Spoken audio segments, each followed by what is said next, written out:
Hello friends, good morning. मेरा नाम शकील जय खान। फ्रेंड्स, आज के इस वीडियो में हम लोग देखेंगे कि इंग्लिश का जो पेपर है उर्दू मीडियम का, वो किस तरीके से हम सॉल्व करना है उसे, ताकि आपको ज़्यादा से ज़्यादा मार्क्स मिल सके। और मैं इस वीडियो में आपको ये बताऊंगा कि स्टूडेंट्स कहाँ पे गलती करते हैं जिसकी वजह से उन्हें कम मार्क्स मिलते हैं। तो गाइस, इस वीडियो को पूरा देखिए, आपको काफ़ी अच्छी इन्फॉर्मेशन मिलने वाली है। एंड गाइस, अगर आप इस चैनल पर नए आए हो तो सब्सक्राइब कीजिए and please press the bell icon button. Okay, चलिए फ्रेंड्स स्टार्ट करते हैं। तो फ्रेंड्स, जो क्वेश्चन नंबर फर्स्ट ए आता है आपके पास, वो आता है सेशन 1 लैंग्वेज स्टडी में, डू एज डायरेक्टेड। वो हमें एनी 4 होते हैं 8 मार्क्स के लिए, मतलब एनी 4 करना होता है और हर एक होता है 2 मार्क्स के लिए। तो फ्रेंड्स, यहाँ पे क्या होता है कि बच्चे गलती ये करते हैं कि वो 8 मार्क्स के लिए जो एनी 4 होता है, मतलब तो टोटल उसमें 6 क्वेश्चन आते हैं और बच्चे सिर्फ 4 ही करते हैं उसको। अब होता क्या है कि 4 करने की वजह से बाकी की जो है उन्हें अगर आते भी होंगे तो उसे स्किप कर देते हो। तो हमें ऐसा नहीं करना है, क्योंकि उसे हार्डली 1 या 2 मिनट लगती है सॉल्व करने के लिए। तो आप पूरे 6 के 6 सॉल्व कीजिए। उसमें से अगर आपको कम ज्यादा मार्क्स मिलेंगे तो जिसमें ज्यादा मार्क्स मिले वो काउंट हो जाएगा। फॉर एग्जाम्पल, आपके पास आपने 6 सॉल्व करे, ओके।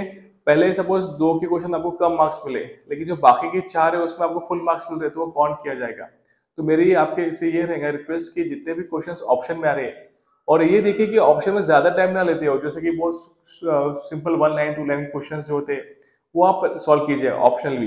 लेकिन जो सेक्शन डी में होते हैं, लेटर राइटिंग के जो ऑप्शनल होते हैं, मतलब उसे सॉल्व मत कीजिए, वो काफी टाइम लेता है। ठीक है, तो क्वेश्चन नंबर फर्स्ट ए में डू एज डायरेक्टेड में एनी 4 आते हैं 8 मार्क्स के लिए, लेकिन वो 6 होते हैं टोटल। ठीक है, उसी तरह क्वेश्चन नंबर फर्स्ट बी में डू एज डायरेक्टेड होता है, लेकिन वो सिर्फ 2 मार्क्स के लिए होता है और वो कंपलसरी होता है क्वेश्चन नंबर 1, जिसमें क्वेश्चन नंबर 1 बी में एक ही क्वेश्चन होता है। ओके, और ये बहुत ही सिंपल होते हैं। अगर आप मैं इसे बताते चला हूँ डिटेल में, तो क्वेश्चन नंबर फर्स्ट ए में आता है complete the word by using correct letter. तो इसमें क्या होता है कि जो आपके वर्ड्स होते हैं उसमें कुछ लेटर मिसिंग होते हैं, तो आपको ये जज करना होता है कि ये कौन सा वर्ड है, मैं कौन सा लेटर है जिससे डालने से इसका एक मीनिंग बनता है।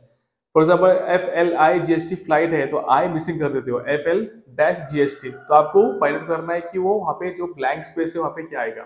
ठीक है, उसी तरह से put the words in alphabetic order.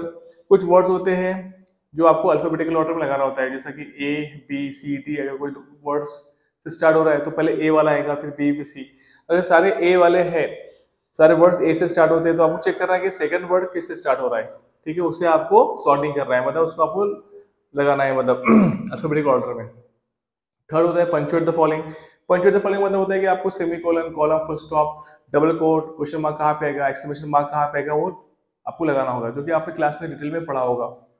और आपको क्वेश्चन 4 जो होता है उसमें होता है make 4 words minimum 3 letter using letters in the given word. आपको एक वर्ड दिया गया है, उस वर्ड को आपको तोड़ के करते करके ऐसे 4 वर्ड बनाना है आपको। ठीक है, लेकिन वो मिनिमम 3 लेटर होना चाहिए उस वर्ड में, जिसका मीनिंगफुल मतलब निकलना चाहिए उसका। ठीक है, और 5 होता है कि write related words as shown in the example. आपको एक बॉक्स दिया जाएगा, उसमें कुछ वर्ड्स दिया जाएगा ब्यूटीफुल लाइक, तो आपको बताना होगा कि ब्यूटीफुल से क्या क्या रिलेटेड है, मतलब। ठीक है, अगर आप देखा जाएगा ना तो क्वेश्चन नंबर फर्स्ट ए बहुत ही सिंपल होता है, 8 मार्क इजीली मिल सकते हैं, लेकिन बच्चे इसमें गलती कर देते हैं, उन्हें समझ में नहीं आता है कि करना क्या है इसमें। तो आप पहले फोकस कीजिए, एग्जाम से पहले आप 3-4 बार क्वेश्चन पेपर सॉल्व कीजिए। जितना क्वेश्चन पेपर सॉल्व करोगे आप, उतना पेपर आपका इजी जाएगा, और आप एग्जाम के टाइम आप कंफ्यूज हो जाओगे कि करना क्या है इसे। ठीक है, क्वेश्चन नंबर 6 आता है complete the following word chain of noun. कोई नाउन दिया गया होगा, अब जो नाउन दिया वो नाउन के साथ ही आपको चलना होगा। जैसे फॉर एग्जांपल आपको एंटीलोप बोल के वर्ड दिया गया, वो एंटीलोप ई से एंड हो रहा है, तो आपको ई से शुरुआत करके एक नाउन लिखना होगा, जहां से उसका एंड हो रहा है वहां से उसका सेकंड वर्ड स्टार्ट होना चाहिए उसका। ओके, तो ये सारे अगर नाउन है तो पूरे नाउन आना चाहिए, तो उसको बोलेंगे चेन ऑफ नाउन्स। ओके, अब क्वेश्चन नंबर फर्स्ट बी में आता है डू एज डायरेक्टेड। इसमें एनी वन करना होता है आपको, जो कि कोई भी ग्रामर डाल सकता है वो। ठीक है, अब क्वेश्चन नंबर फर्स्ट बी में एटम एनी 1 जो 2 मार्क्स के लिए था, उसी में क्वेश्चन पेपर क्वेश्चन 2 है जो कंपलसरी है। यहाँ पे आता है ऐड अ प्रीफिक्स और suffix to make new words.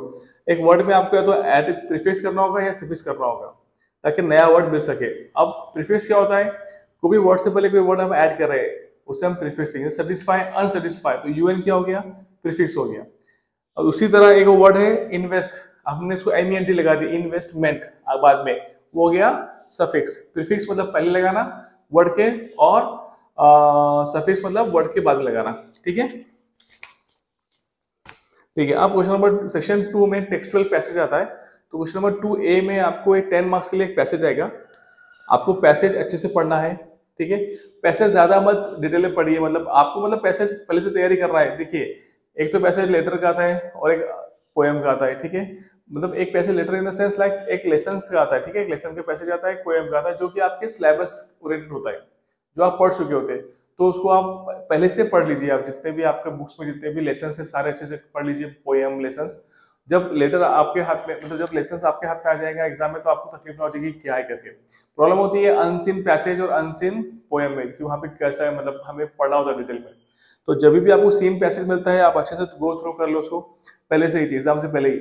जब आएगा तो आप सिर्फ देखिए उसे क्या है, और उसके अकॉर्डिंग आपको आंसर लिखना है। ठीक है,